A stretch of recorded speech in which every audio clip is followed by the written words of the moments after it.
Stop stealing my text conversations, Legion.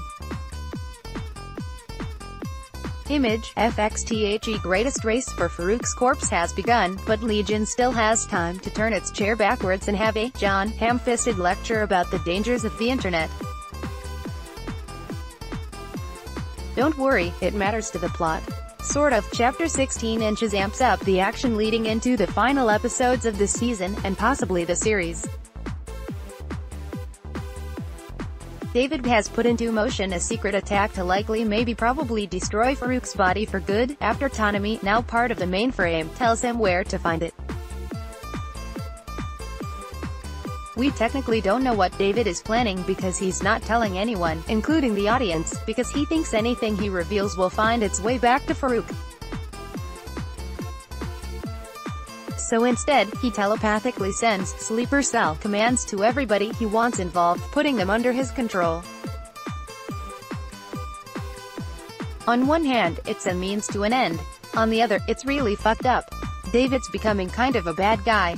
That's deep. Image, FXThe episode takes a break near the end to have another John Hamm monologue, this one about cell phones. It argues that narcissism happens when we create a reality around ourselves that turns the outside world, or, in the case of the internet, other people, into concepts we can accept or reject. According to Hamm's narration, this is what's happening to an entire generation of people thanks to smartphones and the internet.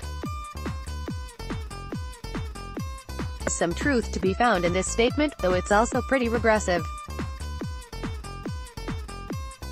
The same argument has been made about many technological innovations throughout history, primarily those involving the exchange of information, and will likely be made for whatever comes next as well. This whole segment felt out of place, especially because I thought we were done with these after the gooey mind chicken died, but there is a connection to this story.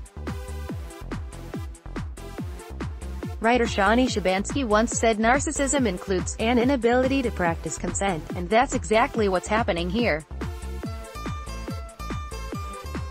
David has created a reality around himself, and is treating everyone else like they don't matter. Did we need to get schooled on how cell phones are just as bad as 2 = 5 in order to get that point across?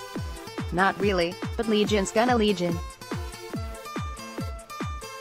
On that note, David's actions are not unlike what Farouk and Oliver are doing to Melanie, as we see they've taken over her mind too. Biggest letdown of the episode, to be honest. Can I just say how shady this season has treated Melanie, and Jean Smart deserves better.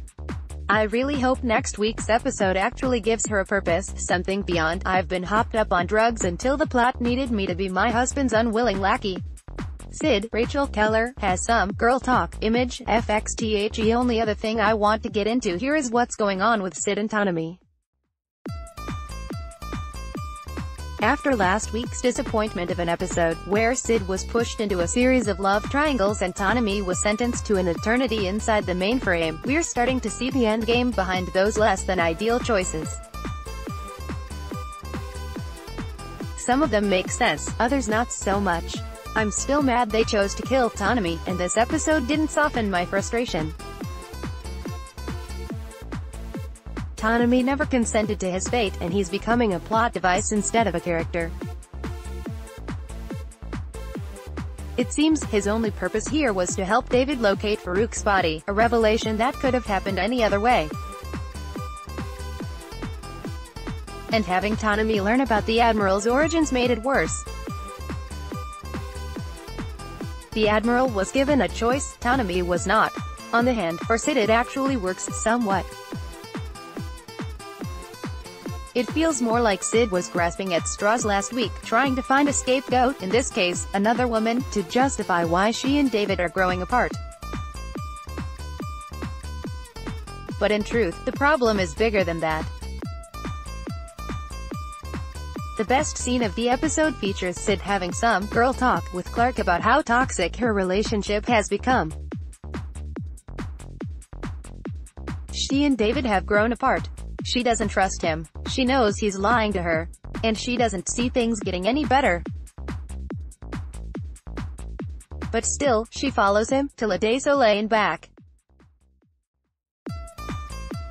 It's a little heartbreaking to see her cling to her love, even through his abusive behavior, but I did like seeing her kick him in the shins. The stage is set for a final showdown between David and Farouk, but the question remains whether we can consider either of them a savior at this point.